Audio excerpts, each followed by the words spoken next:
Hello friends, आइए कुछ ये संख्या पद्धति पर आधारित सवाल हैं जो कंपटीशन में बराबर पूछे जाते हैं, इनके बारे में भी चर्चा हो जाए। जैसे पहला क्वेश्चन है, दो संख्याओं का योगफल 340 तथा उनका अंतर 70 है, तो संख्याएं बताइए। इस क्रम से सवाल पूछ लेते हैं। तो इसमें आपको तनिक भी हड़बड़ाने की जरूरत नहीं है। गणित को बिल्कुल एकदम शांत मन से, दिमाग से सोच के लगाइए, बहुत आसानी से आएगा, बहुत उसमें दिक्कत की बात नहीं है। तो दो संख्याओं का योगफल कह रहा है, तो संख्याएं कोई भी दो हम मान सकते हैं। तो यहाँ पर हम देख रहे हैं थोड़ा सा दो संख्याएं, सपोज दैट एक संख्या x है, दूसरी संख्या y है, इनका योगफल कह रहा है कि 340 है। तो then equal to 340, that is equation number 1। इसी प्रकार से कह रहा है कि इनका अंतर 70 है, अर्थात उन्हीं दोनों संख्याओं का x और y का अंतर जो है वो 70 है। तो अब हम क्या करेंगे, समीकरण 2 हो गया। ये क्वेश्चन है, जब आगे और मैथमेटिक्स में अंदर चलेंगे अलजेब्रा पोर्शन में हम, तो आपको समीकरण के बारे में बताएंगे। तो दो संख्याओं का योग हो गया, दो संख्याओं का अंतर हो गया। ये समीकरण हल करने का दो तरीका होता है। ये क्वेश्चन हम बिठा दे रहे हैं, आपको ध्यान देंगे, इसलिए हल कर देंगे इस क्वेश्चन को। बिल्कुल ध्यान से देखिए समीकरण हल कैसे हो रहा है, बहुत आसान होता है। या तो समीकरण 1 से समीकरण 2 को घटा लें, क्योंकि इसमें एक पद को विलुप्त करना होगा, चाहे जोड़ देंगे तो भी विलुप्त हो जाएगा, क्योंकि यहाँ भी x बराबर है, यहाँ भी y बराबर है। तो अगर जोड़ देते हैं तो ये y से y कट जाएगा और ये x 2x हो जाएगा बराबर। अब इसको 340 में 70 जोड़ेंगे तो 0 7 4 11 की 1 3 1 410 हो जाएगा। चूंकि 2x बराबर 410 हो गया, क्योंकि हमें x का मान ज्ञात करना है, तो 2x के साथ मल्टीप्लाई है, गुणा है, इसलिए x बराबर ये गुणा वाली चीज उधर जाके भाग हो जाती है, बटे 2 हो जाएगी। 2 दूनी 4 और 2 पंचे 10। तो एक संख्या इनकी 205 हो गई। जब आपको उन दोनों संख्याओं के योगफल को हमें पता है 340 है, जिसमें से हमें यह पता चल गया कि एक संख्या इनकी 205 है, तो अगली तो आप बड़े आराम से निकाल लेंगे, क्योंकि योगफल चाहे वैल्यू को पुट कर दें समीकरण में, x का मान रख दें, y का मान अपने आप आ जाएगा। तो देखें, x की जगह पर 205 लिख दें, प्लस y है बराबर 340 है। अब इसको ध्यान से देखें, धन y है, y को रोके रखें, क्योंकि y का मान ज्ञात करना है। 205 इधर प्लस है, उधर जाके माइनस हो जाएगा, तो 340 माइनस 205 बराबर, अब 340 में से 205 घटा दें, 10 में से 5 गए 5 और 10 में से 5 गए 5 और यहां बचा 3 की 3 और 1, 3 में से 2 गए 1। तो एक संख्या 205 हो गई, दूसरी संख्या 135 हो गई। अब आप ध्यान से देखें, इन दोनों नंबर्स को अगर जोड़ेंगे तो 340 होगा, इसमें से इसको अगर माइनस करेंगे तो 70 आ जाएगा। तो अर्थात हमें दोनों संख्याओं का पता चल गया। अगर इसमें कभी कभी क्वेश्चन ऐसे भी पूछ लेता है कि बड़ी वाली संख्या कौन सी है, तो बड़ी वाली आपकी 205 है। अगर पूछ लेता छोटी वाली संख्या कौन सी है, तो 135 है। तो ये पहला सवाल रहा। इस प्रकार के सवाल जब भी पूछे आप, तो दो नंबर आपको मान लेने हैं, बीजी व्यंजक x y। इस प्रकार से समीकरण को सॉल्व कर देंगे। इसको हम आगे और भी जब चलेंगे तो विधिवत समझाने का प्रयास करेंगे कि कैसे समीकरण हल किए जाते हैं। आइए देखते हैं इसी कड़ी में अब दूसरा सवाल।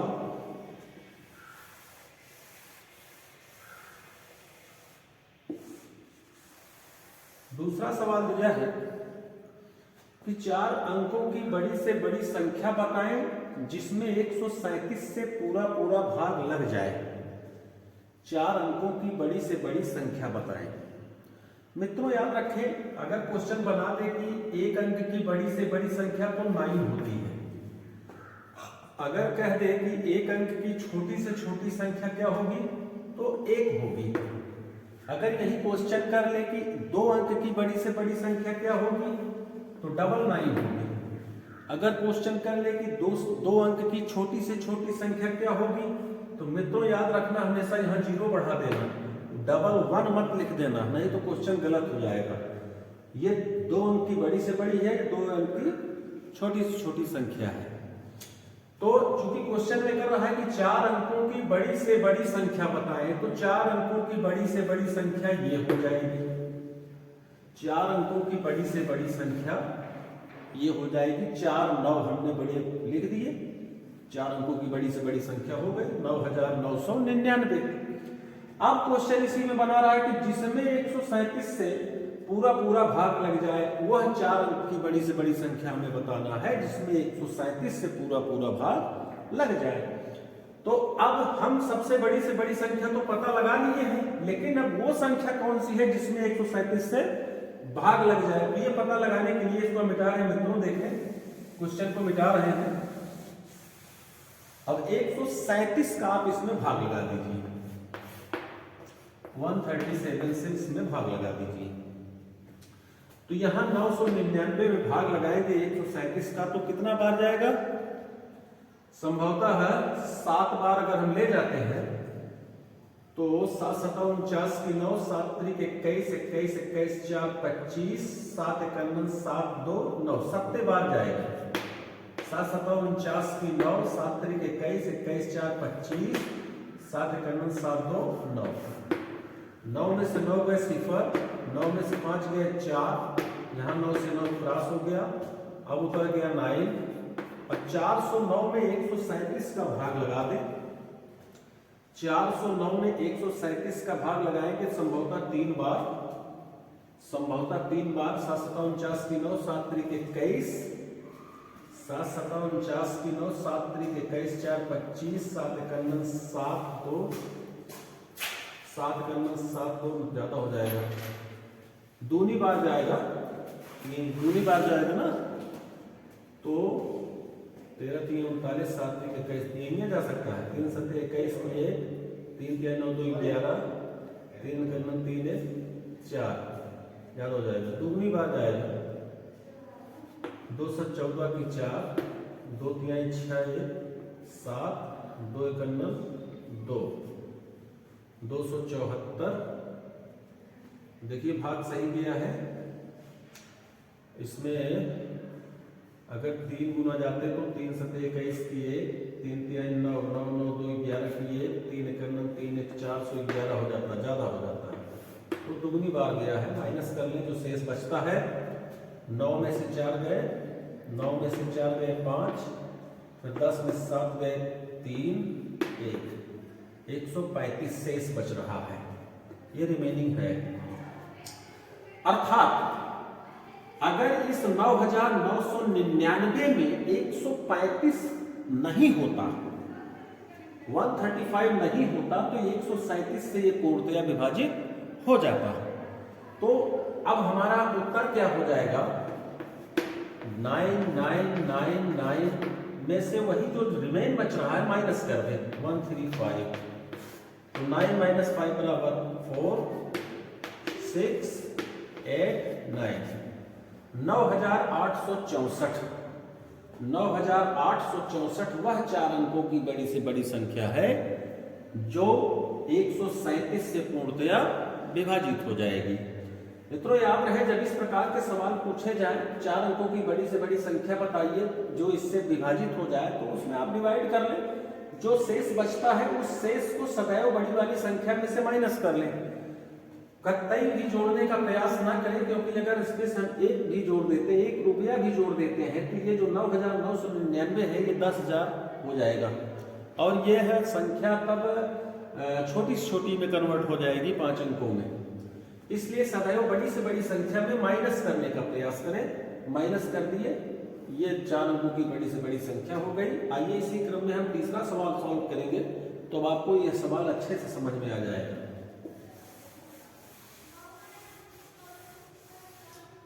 तीसरा क्वेश्चन कह रहा है कि 5 अंकों की छोटी से छोटी संख्या, 5 अंक की छोटी सी छोटी संख्या ये हो गई आपकी, जिसमें 245 से पूरा 245 से पूरा भाग लग जाए। तो 245 का इसमें भाग लगा दे सज्जनों। ध्यान रहे तो 1000 तक जाए, संभवतः 4 पंचे 20 की सिफर, 4 चौक 16, 2 18 की 8, 4 दूनी 8, 1 9, 4 बार जाएगा। 4 पंचे 20, 4 चौक 16, 16 2 18, 4 दूनी 8 है 980, 0 10 में 60 गए 2, या 99 में से कुछ नहीं बचा, ये 200 पर गया। अब मित्रों यहाँ पर ये देखना है, यहाँ तो शेष बच गया 200। अब 200 यहां से माइनस कर दे, अगर यहां अगर 1 रुपया भी माइनस कर दिए, क्या ही ढाई सैकड़ा हजार 10,000 में से, तो ये 9,999 हो जाएगा और ये 4 अंक की बड़ी से बड़ी संख्या हो जाएगी। जब भी छोटी से छोटी संख्या में क्वेश्चन पूछे तो याद रहे वहां पर शेष आपको ना बचा करके बल्कि एक बार और ज्यादा चले जाए। अगर हम यहां 5 बार चले जाते हैं, सपोज दैट 5 राउंड, तो क्या होगा? 5 25 की 5, 5 चौक 20, 2 22, 5 दूनी 10, 10 2 12, 1225 हो जाएगा। सॉरी 4 बार ही गए थे ना, तो 1000 में यहां चला गया तो वहां पे हम गए थे 4 बार। जब 4 बार गए थे तो क्या हुआ था? 4 पंचे 20 की सिफर, 4 चौक 16, 16 16 2 18, 4 दूनी 8, 980 हुआ था और ये 0 हो गया। 10 में से 8 गए 2 हो गया था 200, यहाँ सिफर बच गया था, सिफर बच गया था। अब 200 यहाँ बच गया है। अगर यहाँ पर 245 होता, अभी चूंकि 245 है यहाँ पे, 245 अगर यहाँ होता तो एक बार और चला जाता।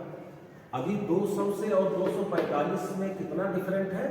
45 का डिफरेंट है। अर्थात अगर ये 45 इसमें और होता, 45 इसमें और जुड़ जाता तो ये 245 से पूर्णतया विभाजित हो जाता। अर्थात आपका आंसर हो जाएगा 10045। यह 5 अंकों की सबसे छोटी से छोटी संख्या होगी जो 245 से पूर्णतया विभाजित होगी। उत्तर की जांच करना चाहे तो करके देख लें। इसमें 245 का भाग लगा दें तो 245 का यहां तक जाएंगे, 4 बार गया था। 4 पंचे 20, 4 चौक 16 2 18, 4 दूनी 8 1 9, 4 और 10 में से 8 गए, 10 में से 8 गए 2 और ये ऊपर गया 5, एक अन्नन बार चला गया, ये पूरा पूरा डिवाइड हो जाएगा। तो याद रहे मित्रों, यहाँ पर हमने देखा कि 200 और 245 में डिफरेंट क्या है। अभी अगर यहाँ 45 और रहा होता तो एक अन्नन बार और चला जाता, इस क्रम में ये डिवाइड हो जाता। दूसरा रास्ता ये भी था कि 200 को अगर यहाँ से हटा दें, इस 10,000 में से 200 को हटा दें तो भी ये काट देता, लेकिन 200 अगर हटा देंगे इसमें से तो ये संख्या 5 अंक के बजाय 4 अंक की हो जाएगी। हमारा उत्तर गलत हो जाएगा। इसलिए हम देखें कि यहाँ जो भाजक है और शेष फल में क्या डिफरेंट है, तो डिफरेंट हमको 45 का दिखा और अगर यहाँ 45 और होता तो एक अन्नन बार चला जाता। इस प्रकार से 245 एक अन्नन 245 हो जाता। अर्थात इस 10,000 में अगर 45 और जुड़ जाता तो ये पूरा का पूरा इसको डिवाइड कर देता। इसलिए उस 45 को हमने इसमें जोड़ दिया, 10,045 हो गया। अब ये 245 से पूर्णतया विभाजित हो जाएगा। आइए मित्रों, थोड़ा सा क्लिष्ट है लेकिन ध्यान से देखेंगे समझ में आएगा, घबराने की बात नहीं है। अगला क्वेश्चन देखते हैं। कह रहा है कि भाग के सवाल में भाजक 23, भागफल 27 तथा शेषफल 15 है तो भाज्य बताएं। भाग के एक सवाल में भाजक, हमने आपको एक सूत्र बताया था स्टार्टिंग में ही, भाजक गुणे भागफल धन शेषफल बराबर भाज्य। इसी सूत्र में आपके 3 बातें दी होंगी। भाजक 23 है तो भाजक की जगह 23 लिख दें, भागफल 27 है तो 27 लिख दें, शेषफल 15 है तो 15 लिख दें, बराबर भाज्य आ जाएगा। तो क्या करेंगे, पहले मल्टीप्लाई करके उसमें 15 जोड़ देंगे, 23 गुणे 27 कर लें, 27 गुणे 23 कर लें, 3 सत्ते 21 की 1, 3 दूनी 6 2 8, 2 से 14 के 4, 2 दूनी 4 1 5, 1 8 4 12 के 2, 5 1 621 हो गया। इसका हल 621 हो गया, प्लस इसी में 15 जोड़ दें, बराबर भाज्य। 621 में 15 जोड़ेंगे, 5 1 6, 2 1 3, 636 बराबर भाज्य हो गया। ये आपका आंसर हो जाएगा। तो इस क्रम में मित्रों ये आज 4-6 सवाल आपके सामने प्रस्तुत किए गए, संख्या पद्धति के हैं जो न्यूमेरिकल होते हैं, ऐसे क्वेश्चन पूछे जाते हैं, घबराने की बात नहीं है। आज मैथमेटिक्स का ये दूसरा तीसरा एपिसोड जा रहा है। आने वाले समय में आगे फिर ऐसी ही बहुत सारी जानकारियां लेकर के आएंगे प्रतियोगी छात्रों के लिए। सहयोग करें, कोऑपरेट करें। धन्यवाद।